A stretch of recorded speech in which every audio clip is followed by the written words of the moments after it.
काय झालं हे माझ्या हातनं? काय घडलं? असं काय वेळेस मला आधी सांग, तू तिथे लावणीच का म्हटलीस? जाऊ दे हो भाऊजी, तुम्ही आणि कशाला बोलता?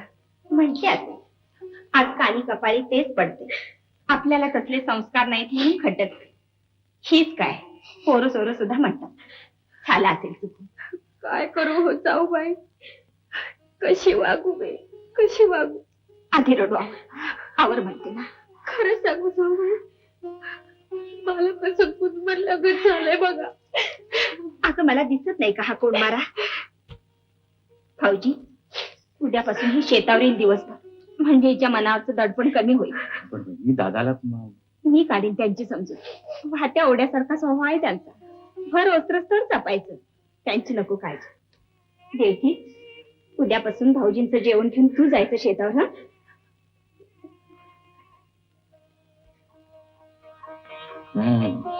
मग काय, उद्यापासून डोईवर पाटीन, पाटीत न्याहारी घेऊन आमची कारभारीण येणार जणू शेतावर.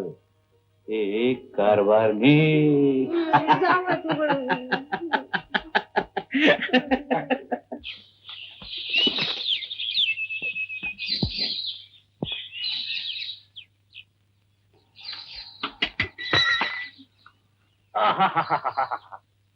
काय सुप्तिया आमची कारभारीने.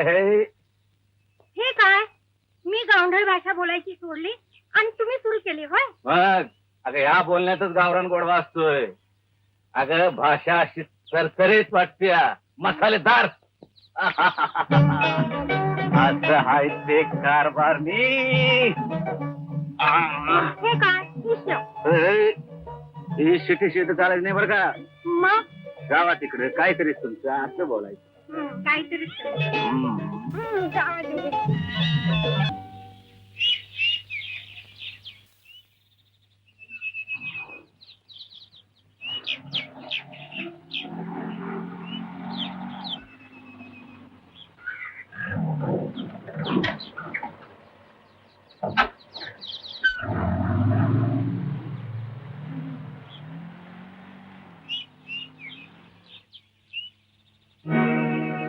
कोण रे ही? ही मोलकरी नव्हतं देशमुखाची. काढवा ती नव्हे, मग ती दुसरी. ही वशा देशमुखाची बायको. वशाची बायको? हो का? मी तिला कुठेतरी पाहिल्यासारखं वाटतंय. बोले कुठं पर्वत आली लगीन करून शाही. नाही, कुठेतरी. मालक माणसासारखी माणसं असतात. नाही रंग्या, मी माझी नजर मला धोका नाही देणार. हाय बाबा.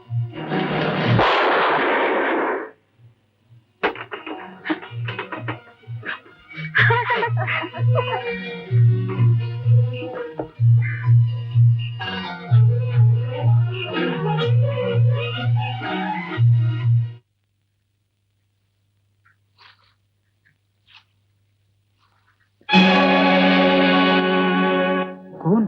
गौरा?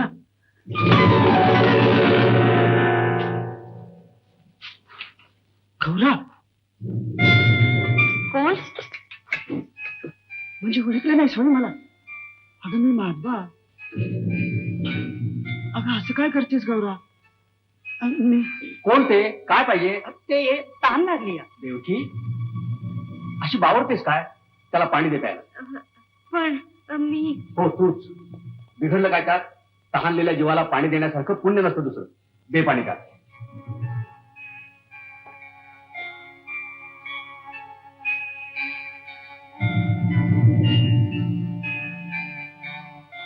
गौरा, अगं तू इथे कशी? गौरा? कोण गौरा? तुम्ही पाणी प्या. एवढ्याच माणसं विसरली सोय? कुठली माणसं? काय बोलताय काय तुम्ही? गौरा, अगं अगदीच कसा ठार विसर पडलाय तुला. गौरा, तुला इथं जिती बघून बरं वाटलं. अपघातात एकला वाचलो. कसा वाचा प्लॅटवरती दुसऱ्याच्या फळात. कसला अपघात? कुठला फड? मला काय सांगताय सारं? मी तुम्हाला ओळखत नाही. तुम्ही आधी पाणी प्या. हे काय नाही ओळखलं? रात्री माळावरच्या फळावर ढोलकी घुमायला लागली. अगं देवकी, झालं ना पाणी देऊन? तू का थांबलास बाबा? मिळालं ना पाणी? होय.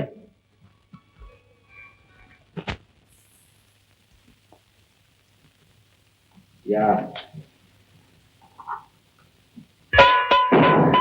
काय झालं? काय नाही तांब्या नाही सुटला.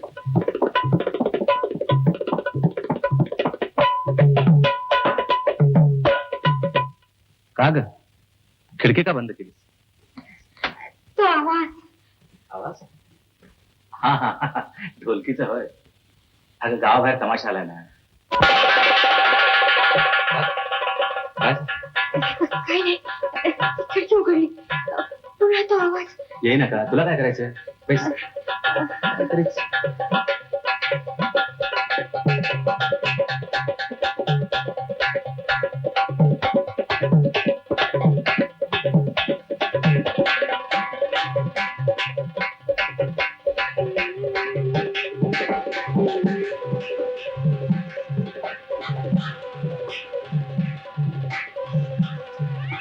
का गं, असं का करतेस?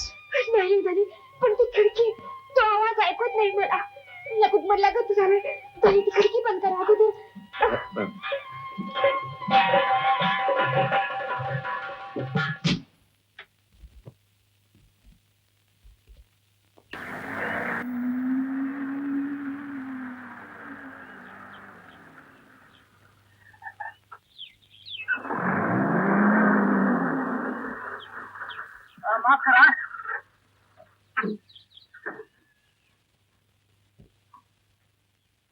एक विचारू का? मीच विचारते काय हो तुमच्या गाडीलाही उलट शिकून ठेवले वाटतं. काय उलट चालायला जेव्हा बघावं तेव्हा मला बघून उलटच चालते की. कधी कधी उलट्या चालीनं सरळ रस्ता सापडतो. असं म्हणजे बोलणंही उलटच दिसतं की. नाही नाही अगदी सरळ नाकासमोर. बरं एक विचारू ना? विचारा की. काय तुमचं माहेरचं गाव कोणतं? तुम्हाला का पंचायत? नाही सहज. मग मी विचारू का? हो सहज. अगदी हा तुम्हाला आई आहे ना. बहीण हो आहे. बायको ती पण आहे. मग तुमच्या बायकोला रस्त्यात एकटं गाठून कुणी विचारलं तर ती काय म्हणेल? ती ती काय म्हणणार आहे? ती म्हणेल हलकट मी नाजरा मेला. मी हिला नक्की कुठंतरी बघितलंय. कुठं बरं?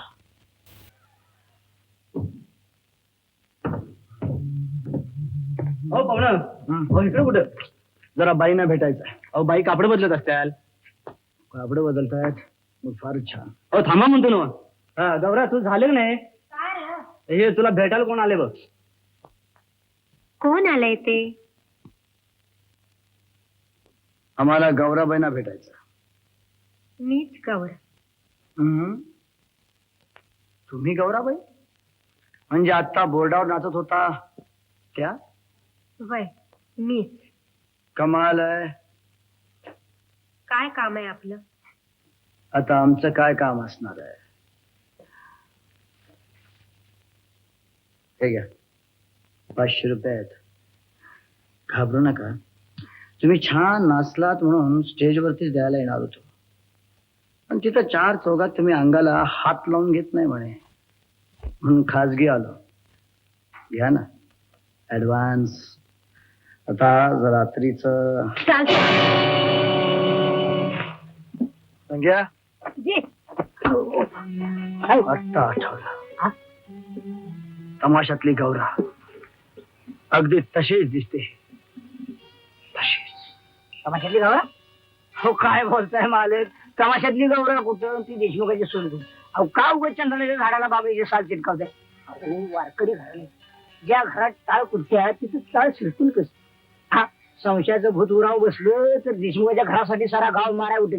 उग भात झाला म्हणजे त्या सोड नाही. सुगावा लागलाच पाहिजे आणि एकदा का सुगावा लागला की देशमुख घराण्याच्या प्रतिष्ठेवर नांगर फिरलाच म्हणून समज. मला नांगराला जमतो काय आवश्यक?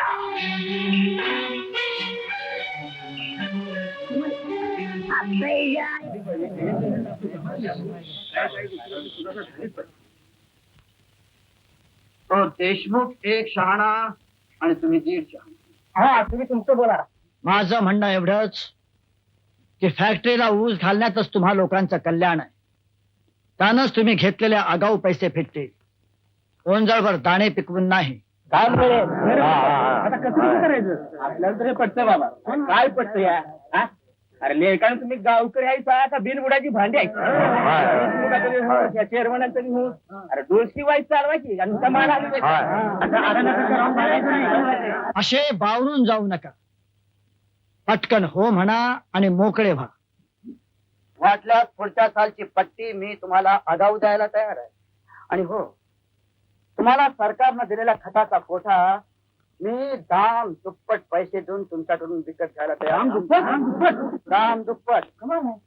पण हे धान्याचं खूळ मात्र डोक्यातून काढून टाका. आणि काय करा? ऊस ऊस पिकवा. शिवारा जिथं बघेल तिथं ऊसच ऊस दिसला पाहिजे. आणि मग बघा, पैसाच पैसा. धान्याच्या कणग्या टोपल्या नोटाने भरून जातील. नोटाने. आणि त्याच नोटा चांगल्या शिजवून तिखट मीठ लावून आपल्या बायका पोरांना खायला घाला, असंच ना चेअरमन साहेब? देशमुख साहेब, असा वाकडा अर्थ काढून या गरीब भोळ्या बापड्या लोकांची दिशाभूल करू नका. मग आपल्याला काय म्हणायचं होतं? एवढं देखील कळण्याची अक्कल नाही ना तुम्हाला? अहो, हाच पैसा दिमाखाने घेऊन बाजारात जा आणि मनपसंत धान्य खरेदी करा. कुठलं? परदेशातून भीक मागून आणलं तेच ना? वा रे चेअरमन, चांगले आपल्या अकलाचे तारे तोडले. अरे ज्यांनी स्वतःचं पोट मारून जगाला घास भरवावा त्यांना हे शिकवता. आणि काय रे, तुम्ही मुंडे हलवता? त्यांचं काय ऐका? अहो, नुसत्या शब्दानं गरिबी हटत नाही. माझं ऐकाल तर श्रीमंतच काय, पण मंत्र्याच्याही मांडीला मांडी लावून बसतात. मंत्र्याच्या मांडीचं काय महत्व सांगताय? ते दर इलेक्शनला आमच्या मांडीला मांडी लावून बसतात. हे बघा, मांडीचं सोडा, पोटाचं काहीतरी बोला. तेच सांगतोय मी. तुम्हा लोकांना जर खरोखरच सुखी व्हायचं असेल तर ऊस पिकवून साखर करा. साखर? देशाला साखर नकोय, भाकर पाहिजे. तुकडे मोडत. मी सांगितलेलं ऐकायचं नसेल तर सारी अडचणीचं नाव सांगून आगाऊ घेतलेली रक्कम उद्याच्या उद्याच परत करा. हा कुठला कायदा? पैसे जरूर मिळतील. यंदा आम्ही उसाचा घोळ करणार आहोत. तोपर्यंत थांबायला सवड नाही मला. आणि वसूल करू. वसूल? हो, वसूल. हंगामाला मजूर लावून ऊस तोडू. उसाऐवजी हात तुटतील. मळ्यात येऊन तर बघा. चला रे.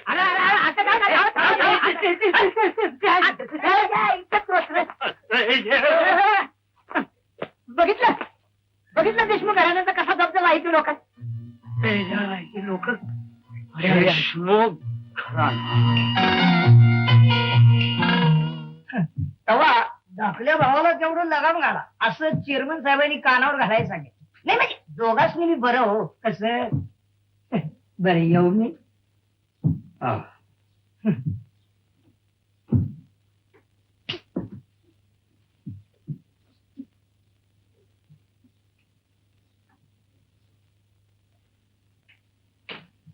काय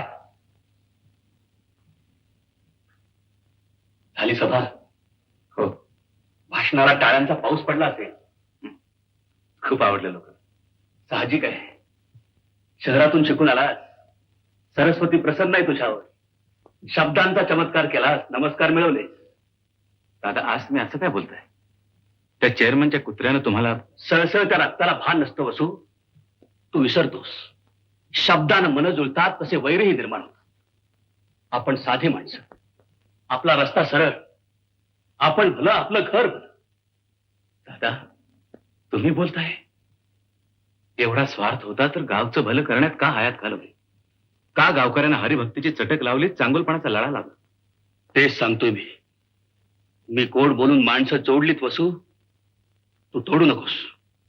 दादा, मर्यादा सोडून बोलतोय, क्षमा करा. पण मी आधी गावचा आहे, मग घरचा. वसू, मला तुमच्या पावलावर पाऊल ठेवून यायचं.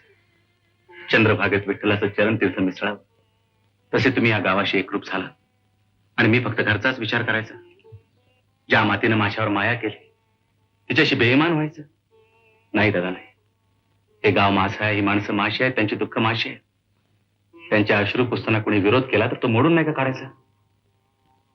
तुला माहिती नसेल बसू, गवताची काडी काडी जमवून घरटं बांधावं तसं हे खानदान मी उभारलंय. या घराण्याची प्रतिष्ठा वाढवण्यासाठी मी जंग जंग पछाडले. मी फार फार सोसलंय वसू, फार सोसलंय. वसू, हे घर म्हणजे माझं एक स्वप्न आहे. त्याला कुणी ओळखडा काढू नये, त्याला तळा जाऊ नये. आपण साऱ्याने मिळून त्याची जपणूक करावी असं फार फार वाटतं रे. आणि म्हणूनच कधी कधी अशी हुरहुर लागते जीवाला.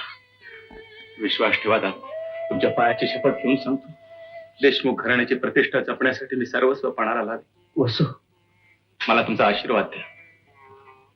अरे मी कसला आशीर्वाद देणार? पांडुरंगच पाठीराख आहे, तो मी तुमच्यात पाहतोय का? वसू, वसू, आयुष्याच्या मध्यावर आलोय मी. देशमुख घराण्याची अब्रू प्रतिष्ठा तुझ्या आणि देवकीच्या ओटीत घालून मोकळा होईल मी. दादा,